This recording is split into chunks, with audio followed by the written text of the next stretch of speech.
মুহাম্মদুর রাসূলুল্লাহ সাল্লাল্লাহু আলাইহি ওয়াসাল্লামকে একজনে জিজ্ঞেস করেছেন, হুজুর আপনি নবী হইলেন কবে?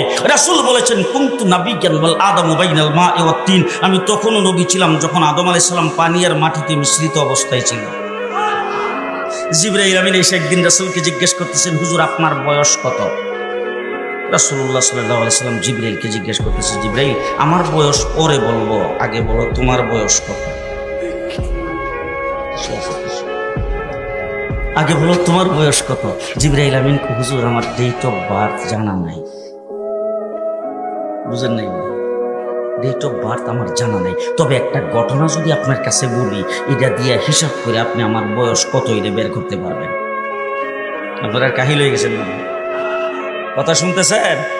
জিবরাইল বলতে হুজুর একটা ঘটনা বললে আপনি হিসাব করে তারপর আমার বয়সটা বের করতে পারবেন। যখন এই কথা বলছেন রাসূল বলে, কি ঘটনা? বলে, হুজুর আমাকে যখন আল্লাহ সৃষ্টি করেছেন তখন আমি আরশের নিকটে দেখতাম একটা তারা উঠত, একবার উঠলে ৭০,০০০ বছর থাকতো।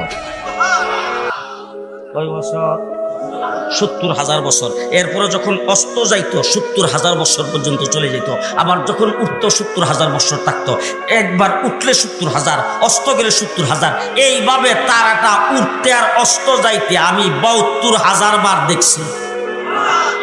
হুজুর এখন হিসাব করে আমার বয়সটা কত এটা আপনি বের করে নেন। রাসূলুল্লাহ সাল্লাল্লাহু আলাইহি সাল্লাম বলেন, হিসাব করার জন্য তো ক্যালকুলেটর মেশিন লাগবে, সেই মেশিনটা তো এখন নাই, হিসাবটা পরে করব, আগে বলো দেখি তারাটার নাম কি, কোথায় থেকে আসতো, এটার পরিচয় কি? জিবরাইল আমিন বলেন, হুজুর এই সম্পর্কে আমি কিছুই জানি না। আল্লাহর নবী বলেন, আমার কাছ থেকে জেনে নাও, যে তারাটারে তুমি উঠতে দেখতা অস্ত যাইতে দেখতা, সেই তারাটাই ছিলাম আমি।